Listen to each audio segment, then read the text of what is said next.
বড্ড দেরি হয়ে গেল। মাগরিবের আজান দিয়ে দেবে এক্ষুনি। আজ নামাজ পড়তে নির্ঘাত দেরি হয়ে যাবে। এমন সময় পানি ফুরাতে হল। শীঘ্র পানি নিয়ে বাড়ি ফিরে অজু করতে হবে।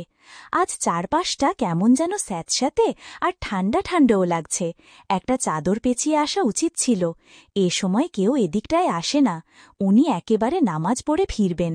তার জন্য শরবত বানিয়ে রাখতে হবে। সারা দিন আজ বড্ড ক্লান্ত লাগছে। যাই তাড়াতাড়ি পানি নিয়ে বাড়ি ফিরি, তা না হলে উনি এসে আবার খোঁজাখুঁজি করবে। এ কি, পুকুরের পানি এমন রক্ত হয়ে গেল কেন? আহ! বউ, ও বউ, কোথায় গেলে? এই দেখো আজকে তোমার জন্য কি নিয়ে এসেছি। ও বউ, কি ব্যাপার, সাড়া দিচ্ছ না কেন? নদীর পাড়ে গেছে নিশ্চয়ই। কি ব্যাপার, এত সময় হয়ে গেল, বউ কোথায় গেল? এখনো ফিরল না তো? তবে কি পাশের বাড়িতে গেছে? না না, আমি বাড়িতে ফিরব এমন সময় তো বউ কোথাও যায় না। কোনো বিপদ হল না তো? আমি একটু আশেপাশে খোঁজ নিয়ে দেখি। এই একই, বউ, তুমি এখানে পড়ে আছো কেন? কি সর্বনাশ, নির্ঘাত মাথা ঘুরে পড়ে গেছে। কিন্তু হঠাৎ মাথা ঘুরে পড়তে গেলই বা কি করে? নিশ্চয়ই শরীর খারাপ, কিন্তু আমাকে জানাইনি। আমি কোথায়? তুমি এখানে পড়ে আছো কি করে? মাথা ঘুরছে, কি হয়েছে তোমার? মনে পড়েছে, আমার সব মনে পড়ে গেছে। আমাদের এখানে নিশ্চয়ই কোনো জিনের কুদৃষ্টি পড়েছে। শীঘ্র বাড়ি চলুন, এখানে আর এক মুহূর্ত থাকা যাবে না। সে কি বলছো তুমি এসব? আমাদের এখানে জিন কোথা থেকে আসতে যাবে? সেসব আমি জানি না। আমার ভীষণ ভয় করছে। শীঘ্র চলুন এখান থেকে। এই নদীর পাড়ে নির্ঘাত কিছু আছে, জিন হতে পারে। আহা বউ, আগে বলবে তো কি হয়েছে তোমার সাথে, নয়তো আমি বুঝবো কি করে আসলেই কোনো জিন টিন আছে কিনা। নিশ্চয়ই এই জায়গায় কিছু আছে, আমি ভুল দেখিনি। বিশ্বাস করুন। বিশ্বাস না হলে আপনি একবার চলুন ওই নদীর ঘাটে। গিয়ে দেখুন পানিতে রক্ত আর মাংসের টুকরো পড়ে আছে। কি, এসব কি বলছো?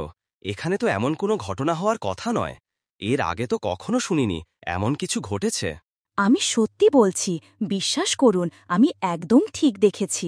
আহা বউ, কেঁদো না, আমি তোমার কথা বিশ্বাস করছি। তবে হতে পারে তুমি ভুল দেখেছ, কিংবা সারাদিন রোজা থাকার কারণে এমন সব উদ্ভট চিন্তা তোমার মাথায় এসেছে। সেজন্যই তুমি এসব দেখছ। আগে ব্যাপারটা আমাকে বুঝতে দাও। আমি সত্যি বলছি, নিশ্চয়ই এই জায়গায় কিছু আছে। আমি ভুল দেখিনি। বিশ্বাস করুন।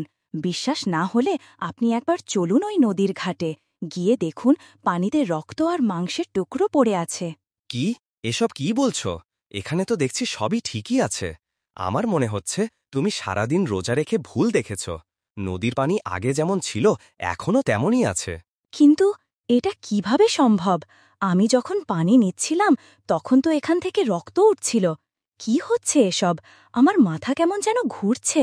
আচ্ছা, ঘরে চলো, সেখানে গিয়ে কিছুক্ষণ বিশ্রাম করো, তারপর তোমার ভালো লাগবে। আর যা যা তুমি দেখেছ সব ভুলে যাও। তোমার মনের ভুল ছিল বউ। তোমার জন্য আমি গরম গরম জিলাপি এনেছি। সেসব বোধহয় ঠান্ডা হয়ে গেছে এতক্ষণে। চলো। আচ্ছা, বেশ, চলুন। এই ভাই, একটু আস্তে আস্তে হাঁট। আমি তোর সাথে হাঁটতে পারি? শিগগিরই হেঁটে আয়, ফজরের আজান দিয়ে দেবে একটু পরেই, তাড়াতাড়ি যেতে হবে। তোর সাথে আমি হেঁটে পারি না, একটু আস্তে হাঁট ভাই। আরে বোন, এখন আর আস্তে হাঁটলে চলবে না। নতুন মসজিদ একটু দূরে, তাড়াতাড়ি না হাঁটলে যে আজানের পরেও পৌঁছাতে পারব না। নতুন মসজিদটা যেন কেমন কেমন। কেমন কেমন আবার কি, সুন্দর করেই তো বানিয়েছে। সুন্দর হয়েছে ঠিক আছে, তবে কেমন জানি একটু ভুতুরে ভুতুরে। আমরা যে সকালবেলা যাই, এজন্য হয়তো তোর ভয় করে। এমনিতেও শীতকালে সকালে একটু দেরিই হয়, অন্ধকার রাস্তা দিয়ে যেতে হয়, তার উপরে কিছুটা গাছপালাও আছে, তাই ওরকম একটু ভয় ভয় করে। তুই যাই বলিস ভাই, আমাদের আগের মসজিদটাই ভালো ছিল। আমাদের বাড়ি থেকে খুব কাছে ছিল, আর এত ভয় লাগতো না। এই নতুন মসজিদটা কেমন জানি গা ছমথমে। ভয় পাস না বোন, আমি তো তোর সাথেই আছি নাকি। চল এখন তাড়াতাড়ি চল, বকবক করে অনেকটা সময় দেরি করিয়ে দিলি। এ কি, এমন করে কে হাসছে? কাউকেই তো দেখতে পাচ্ছি না, এমন ভয়ানক গম্ভীর গলাকার। এখানে এলেই আমার গা ছমছম করে। এখন আমার হাসির শব্দ শুনছি। ভাইয়া, শিগগিরই চল এখান থেকে। নিশ্চয়ই কোনো জিন এখানে আছে। আমার ভীষণ ভয় করছে ভাই। ভয় তো আমারও করছে। চল চল তাড়াতাড়ি এখান থেকে পালাই। আজকে ছোট ইমাম সাহেব আসেননি কেন রে ভাই? তাকে তো দেখলাম না। শুনলাম তার স্ত্রীর নাকি ভীষণ শরীর খারাপ, তাই তিনি আসতে পারেননি আজ। পড়াশোনা শেষ হলে আমরা দুইজন মিলে রহিমা খালাকে দেখে আসব। তবে দাদা, আজকের ঘটনাটা তুই কাউকে বলিসনি। একবার ভেবেছিলাম বড় ইমাম সাহেবকে বলবো, কিন্তু তারপরে ভাবলাম থাক, বলার দরকার নেই। ওই রাস্তা দিয়ে অনেক মানুষ যাতায়াত করে, এরপরে যদি সবাই এই কথা শুনে তাহলে আরো ভয় পেয়ে ওই রাস্তায় আর কেউ যাবে না। হতে পারে আমাদের মনের ভুল। আমারও তাই মনে হচ্ছে ভাইয়া। আমরা যখন আজ রহিমা খালাকে দেখতে যাব, তখনই ছোট ইমাম সাহেবকে জানানো উচিত। আমারও তাই মনে হচ্ছে। ছোট হুজুর, আসসালামু আলাইকুম। শুনলাম খালা নাকি অসুস্থ, তাই দেখতে আসলাম।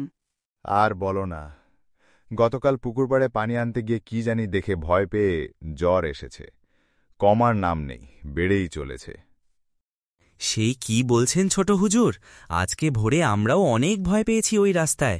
হঠাৎ করে একটি গাছের ডাল আমাদের সামনে এসে পড়ে এবং কি একটা ভয়ঙ্কর হাসি দেয়। এ কি বলছো তোমরা? তাহলে তো মনে হচ্ছে আসলেই ওই রাস্তায় খারাপ কিছু আছে। মনে হচ্ছে জায়গাটা একবার পরীক্ষা করে দেখা উচিত, আর নতুন মসজিদ যে বানিয়েছে সেই মালিকের সাথেও কথা বলা উচিত। হতে পারে কোনো বদ জিন আসর করেছে ওখানে। আমাদের তাড়াতাড়ি একটা ব্যবস্থা নিতে হবে। সেই ভালো ইমাম সাহেব, ওই রাস্তা দিয়ে রোজ আমরা দুই ভাই বোন যাতায়াত করি। ওই রাস্তা দিয়ে যাতায়াত করতে বড্ড ভয় লাগে। আমি আজই ওই মসজিদের মালিকের সাথে কথা বলবো। তার সাথে কথা বলে জানার চেষ্টা করব ওই জায়গায় কোনো সমস্যা আছে কিনা।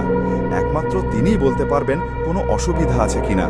যেভাবেই হোক ওটাকে ওখান থেকে সরাতেই হবে, না হলে অনেক মানুষের বিপদ হতে পারে, বলা যায় না। তার ওপর মসজিদের সাথে একটা ঘরে আমাদেরকেও থাকতে হয়।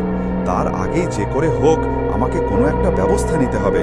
যাই, মসজিদের মালিকের সাথে কথা বলে দেখি সে কিছু বলতে পারে কিনা। আরে ইমাম সাহেব যে, এই সময় আপনি কি মনে করে? বড্ড বিপদে পড়ে আপনার কাছে এসেছি। মসজিদের পাশের রাস্তায় অনেক উল্টোপাল্টা ঘটনা ঘটছে। আমার গিন্নি ওখানে ভয় পেয়েছে। জমিটা যেহেতু আপনার, তাই আপনাকেই জিজ্ঞাসা করতে এলাম, আগেও জমিতে কোনো অসুবিধা ছিল কিনা, কোনো জিনের বালাই টালাই ছিল কিনা। আমি কি করে জানবো ওই রাস্তায় কোনো জিনের আছর আছে কি নেই? আপনি কিছু জানেন না, তাহলে অত উত্তেজিত হচ্ছেন কেন? একে ইমাম সাহেব, আপনি হঠাৎ কি মনে করে? ভাবি, এসেছিলাম একখানা বিপদে পড়ে। জালাল সাহেব তো হঠাৎ করে রেগে গেলেন। সে কি বিপদ? আসলে নতুন মসজিদের রাস্তায় কোনো গন্ডগোল আছে কিনা সেটা জানতে এসেছিলাম। আমার গিন্নি হঠাৎ ভয় পেয়ে অসুস্থ হয়ে পড়েছে।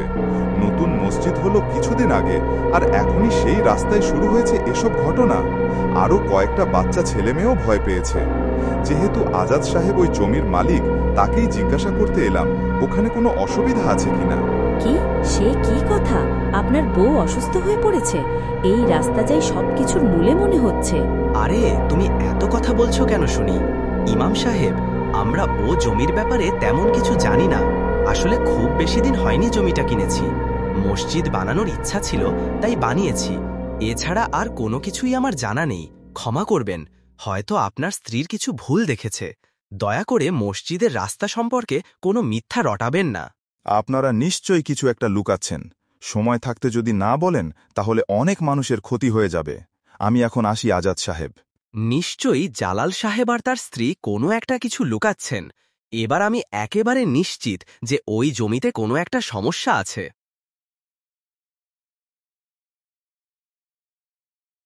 তোমার জ্বর কি এখনো কমেনি বউ? চোখ মুখের কি যে অবস্থা হয়ে গেছে। ও বউ, শুনতে পাচ্ছ? কি হলো, শুনতে পাচ্ছ? কি বউ, তোমার আবার কি হলো? কেঁদো না। পৃথিবীর মায়া ছেড়ে সবাইকে একদিন যেতে হয়। কাঁদলে তার আত্মা কষ্ট পাবে। ওই রাস্তায় খারাপ জিন আছে, তা আমি জানতাম। শুনেছি ওই জমিটা একটা লোকের ছিল। আজাদ সাহেব তাকে ঠকিয়ে মসজিদের জমিটা নিয়ে তাকে তাড়িয়ে দেয়। সেই লোকটাই পরবর্তীতে মরে নাকি সেখানে আস্তানা গেড়েছে। বড় হুজুর, আমার অনেক ভুল হয়েছে ব্যাপারটা হুজুরকে না জানিয়ে। আমাকে মাফ করে দিন দয়া করে। বড় হুজুর, এখন আমার জন্য কিছু একটা করুন দয়া করে। আচ্ছা, কালকে আমি এই জায়গাটা বন্ধ করে দিব। আশা করি আর কখনো কারোর ক্ষতি করতে পারবে না।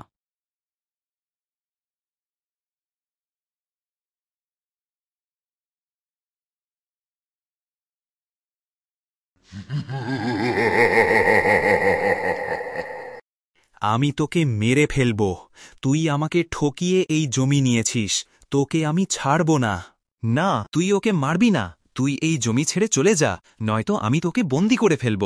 ঠিক আছে হুজুর, আমি চলে যাব, কিন্তু আজাদকে বলুন ও যাদের জমি দখল করেছে সবার জমি যেন ফিরিয়ে দেয়।